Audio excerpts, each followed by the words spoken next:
And today I will talking about predictive maintenance. Okay, I'd like to a case study.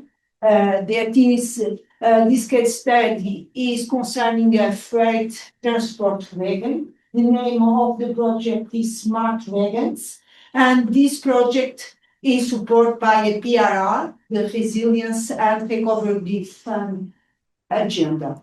Okay, thank you so much. I will start with a brief presentation.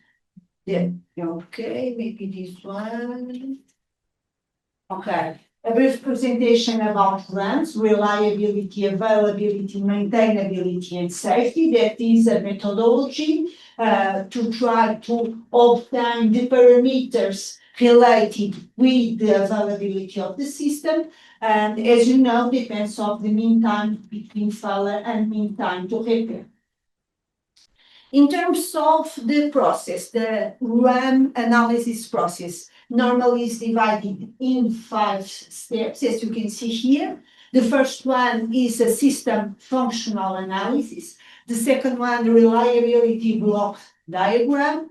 Third one, failure modes, effects, and criticality analysis, risk mitigation actions, and finally, the RAM requirements. The order in terms of these steps can be this one or another one. Normally, in the early phase of the project, we start with the last one with the requirements. We establish the requirements, and with this, we go to the system, directly to the system functional analysis.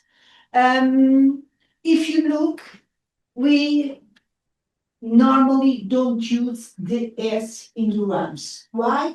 Because the safety, normally we deal with safety with a special department inside the companies.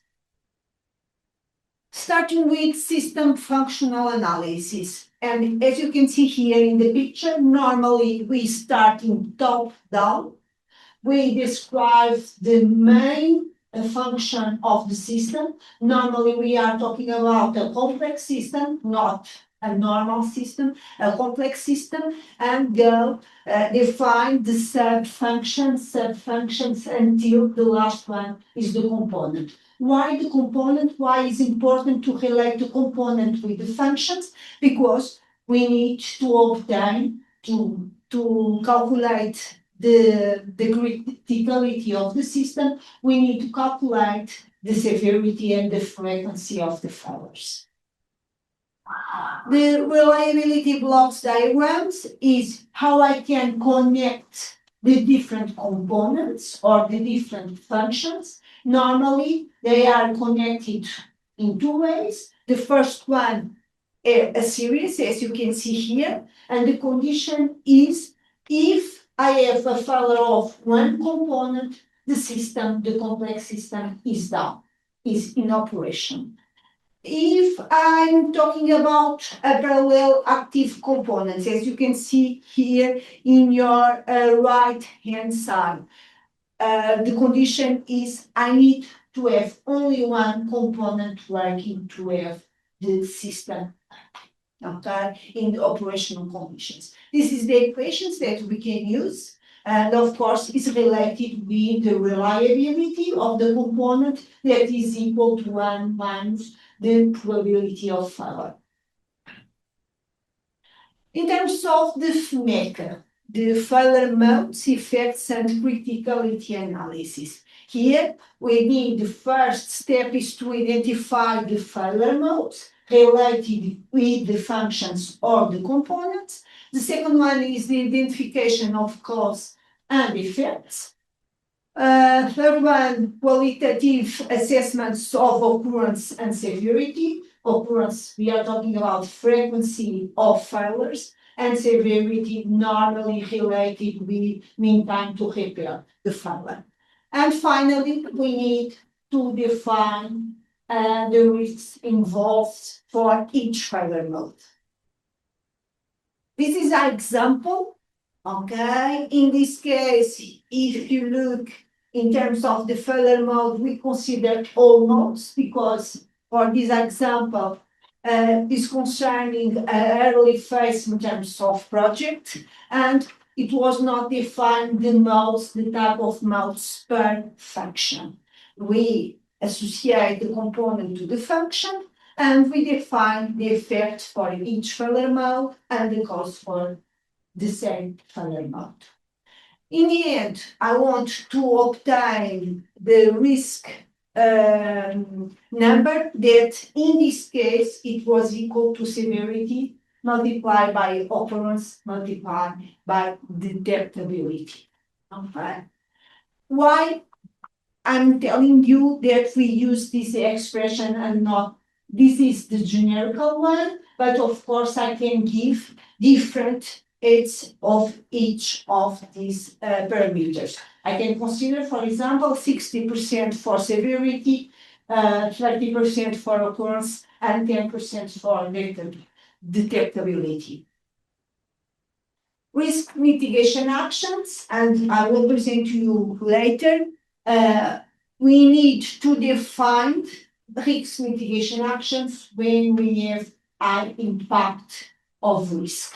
Okay, normally associated with the red color, and in this case, we need to define preventive measure if I want to reduce the occurrence, or protective measures if I want to reduce the severity in terms of the component.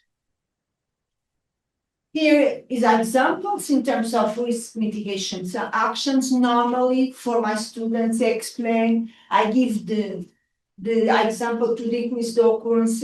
Maybe the best action is to implement redundancy of the system.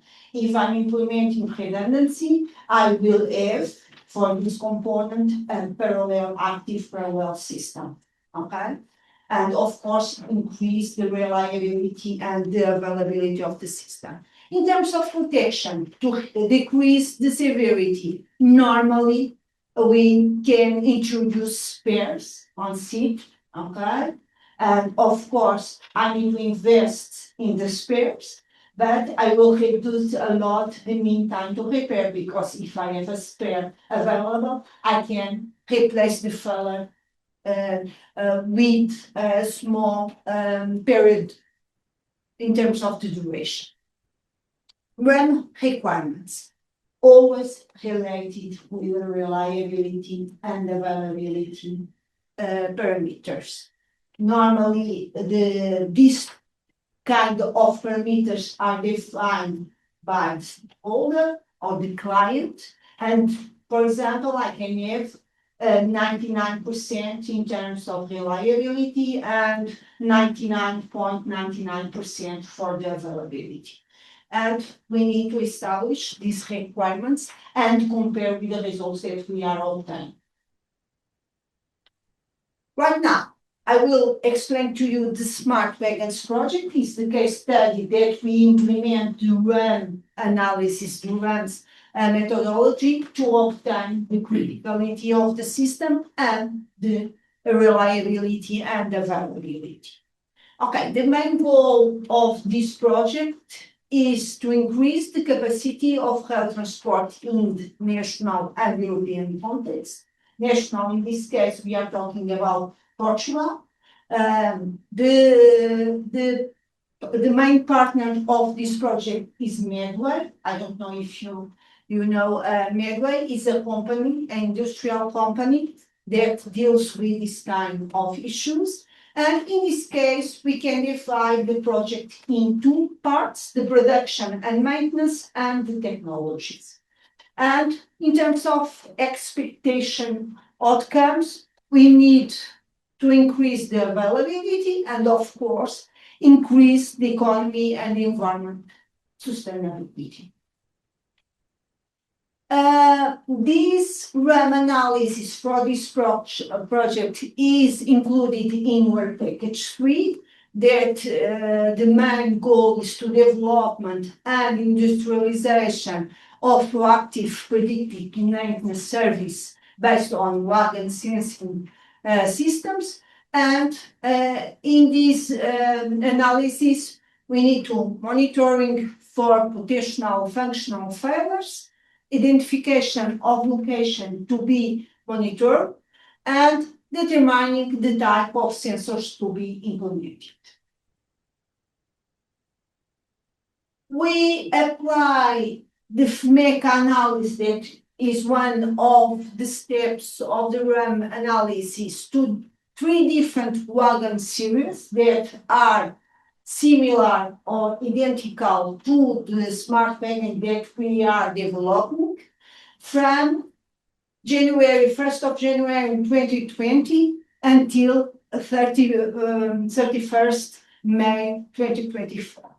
We have these data values. I can tell you that the data are not as we expected in terms of failures. Is a good news for sure for Medway, but for us, we need more values to obtain current results.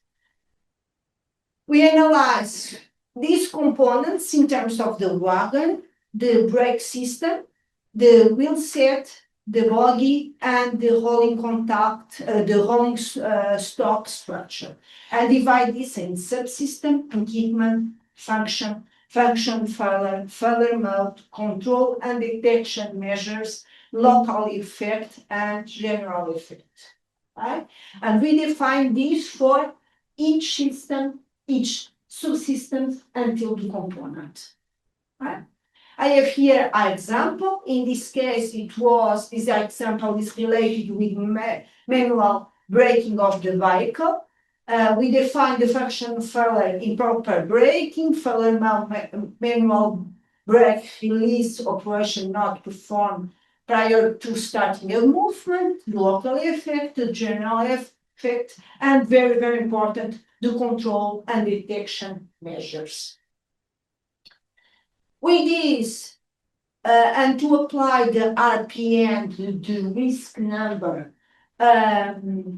we define these 3 different parameters, the detectability, 3 different levels, 1, 0.9 and 0.8, the occurrence related with frequency, 3 to 1, and finally severity that we define in 4 different columns, 1 related with people, 1 related with environment, circulation disruption or unavailability, and finally the financial. And we have 4 different levels, 3 to 1. I can tell you that maybe we spend 3 months to define these 3 tables, okay? Because it's very, very important to have the right definitions. And you can see, for example, here in frequency for level number 2, 1 per 6 million kilometers per wagon. Of course, we can define 7 million, 5 million. This depends of the system, depends of the client that should establish this kind of values. With this, we can obtain the criticality chart, as you can see here. And in this case, we define high risk in red color from, as you can see here, from 8 until 16. And in this case, if I have a red color, it's mandatory to define mitigation actions. If I have a yellow color, corresponding to medium risk, the mitigation actions are are recommended. If I have a low risk with a green color, the mitigation actions are options. Okay? The option that should be defined by the client. In our case, we obtain in a total of 382 effects, 382 failures. We add 1 effect defined as high risk, 251 medium risk, and 130 with low risk. Here is the mitigation actions that we defined for this one, for the first example that I showed you. And it was installation of temperature monitoring system, use of hot box and wheel detectors in line, placement of sensors for dynamic analysis of behavior and vibrations, namely accelerometers, implementation of sensors that trigger inspection and critical points and meetings. Okay? This was the four mitigation actions defined for this exam. And with this, of course, we define all the mitigation actions, and in terms of high risk we maintain, we reduce the severity but don't change the color from red to yellow, we maintain. But in terms of medium risk, we reduce from 251 to 247 risks, and we increase, of course, the low risk info from 130 to 134. After this, we define the locations of the sensors. Why? Because the majority of the mitigation actions are related with the monitoring during service, and the main objectives of the sensors is to increase the detectability of the system and, of course, reduce the failure occurrence. If you look with sensors, we are not reducing the severity of the system. We are reducing the occurrence, the frequency, and increasing only the detectability. The last step until now is concerning this, that is a continuous improvement, and we are talking about the calculation of the reliability of the components and the availability of their components. Of course, you can see here that the reliability is directly in connection with the uptime, as you can see here, that in that we don't have, but I can show you here. It's related with uptime, where we define the failure rate or the mean time between failures, and the availability depends of the uptime and the downtime, mean time between failure and mean time to repair. And with this, we start to calculate the mean time to repair for the components, and we obtain this is an example for the pneumatic equipment. We obtain the number of occurrences with a number of 23. The best distribution, it was a log normal. For example, for block shoe, it was a number of occurrence 46, and again the same distribution. And with this distribution, we can obtain in this case, of course, the repair rate, and with this we can define the behavior for each component.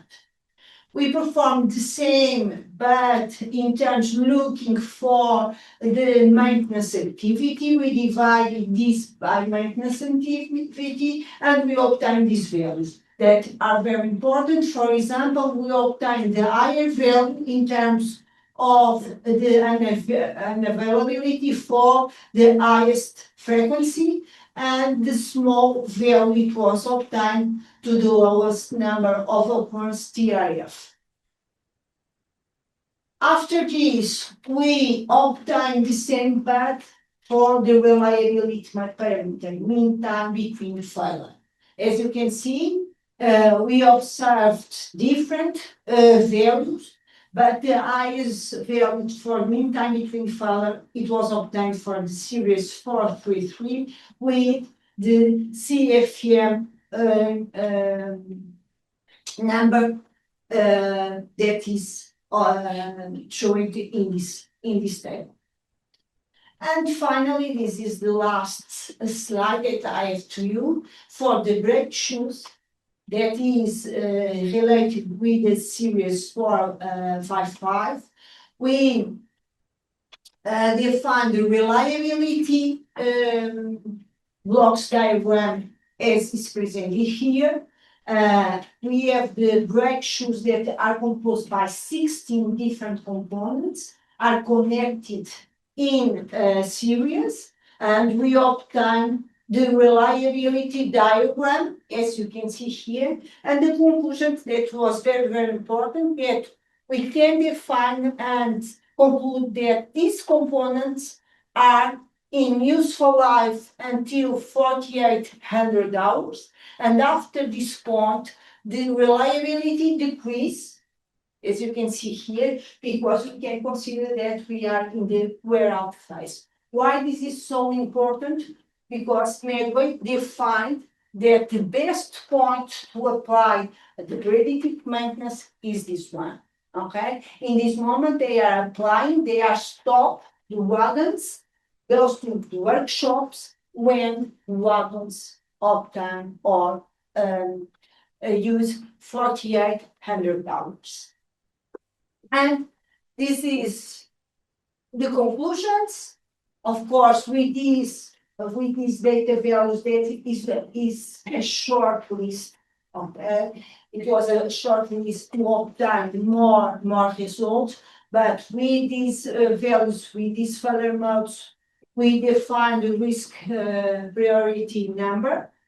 After this, we applied or we defined mitigation actions related with predictive maintenance, applying sensing the systems, and we obtain also the unavailability of the wagons, obtaining mean time to repair, and we obtain the optimal point where we can apply the predictive maintenance.